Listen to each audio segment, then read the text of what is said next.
পানি আর তেল কি কখনো মিশে? আপনি কম্প্রোমাইজ করতে চাইলেই পারবেন। আমি আমেরিকা অথবা কানাডাতে থেকে যেতে পারতাম। আমার ওখানকার কানাডার আমার সমস্ত কাগজপত্র ছিল, বাট কোথা থেকে সাইন করেছি, কোথায় বসেছি, আমার অফিসের 1-2 জন ছাড়া কেউ জানতো না।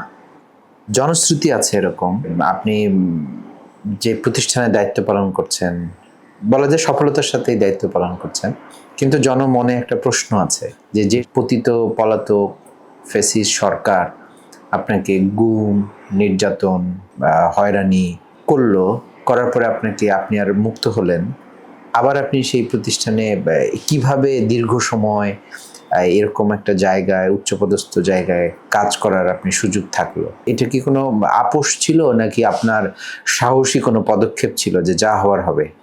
আমি যে আওয়ামী লীগের আমলে যে 15 বছর এই সময়টাতে আমার চাকরি জীবনের, আপনি যদি বলেন আমি বাসা চেঞ্জ করেছি 6 বার, I think more then that. বাসা চেঞ্জ করেছি, আর বাসায় ঘুমিয়েছি এরকম সংখ্যা কম।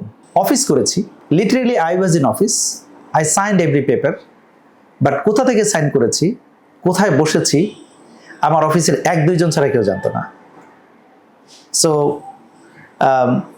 there is no scope to compromise with Awami League, to compromise with any স্বৈরাচার এবং অন্যান্যদের সাথে। পানি আর তেল কি কখনো মিশে? আপনি কম্প্রোমাইজ করতে চাইলেই পারবেন, আপনাকে বিশ্বাস করবে? এটা কি হয়? ছাত্র শিবিরের কেন্দ্রের সভাপতি ছিল একজন মানুষ। আমাদের যে সময়টা কেটেছে সেই সময়টা প্রচণ্ড নির্যাতন, টর্চারের ভেতরেই কেটেছে। আমাদের সময়টা যেটা কেটেছে সেই সময়টা আমাদের অনিশ্চয়তার মধ্যেই কেটেছে। আমি জেল থেকে বেরিয়ে আমার পোস্ট গ্রাজুয়েশনের জন্য আমি আমেরিকাতে গিয়েছি, আমি কানাডাতে গিয়েছি, এবং আমেরিকায় কানাডাতে আমার পোস্ট গ্রাজুয়েশন শেষ করে আমি দেশে ফিরেছি 2017 সালে। যে সময়টায় দেশে প্রচণ্ড রকমের নির্যাতন। যদি এরকম থাকতো তাহলে তো আমি আমেরিকা অথবা কানাডাতে থেকে যেতে পারতাম। আমার ওখানকার কানাডার আমার সমস্ত কাগজপত্র ছিল, লিভিং এভরিথিং। আমি সব কিছু ছেড়ে দিয়ে দেশে চলে আসছি। আমি যখন ভেবেছি যে আমার আন্দোলনের, আমার কথা অনুপ্রাণিত হয়ে যে সকল ভাইয়েরা ময়দানে সময় দিচ্ছেন, সো আমি এখন কানাডার আমার পড়াশোনার এখন একটা পর্যায়ে আসছে, সুতরাং আমি এখানে থেকে যাব, এটা আমার বিবেকের সাথে আমি মানাতে পারিনি। আমি কানাডা থেকে ফেরত আসার সময় আমার ক্যানাডিয়ান বন্ধুরা বলেছে তুমি তো দেশে গেলে তোমাকে জেলে দিবে। আমি তখন বলেছি যে ইটস অল রাইট। আমার যে সকল সহকর্মীরা মাঠে ময়দানে কাজ করছে, আমার এখন এই আরামের সময় কানাডাতে থাকার কোনো স্কোপ নাই, so I must go back. এবং আমি ফিরে এসেছি 2017 সালে ফিরে এসেছি, এবং 17 সালে ফিরে আসার পর থেকে সময়গুলো আনন্দে কেটেছে, বাট প্রচণ্ড ভীতি এবং অনিশ্চয়তার মধ্যে কেটেছে। আনন্দে কেটেছে এই জন্য যে আমরা আমাদের ভাইদের সাথেই ছিলাম। আমি ঢাকা মহানগর জামাত ইসলামীর আমাদের মাসুদ ভাই যখন গ্রেফতার হলেন, তখন প্রচার বিভাগের সম্পূর্ণ দায়িত্বটা রফিকুল ইসলাম খান ভাইয়ের সাথে আমি করেছি।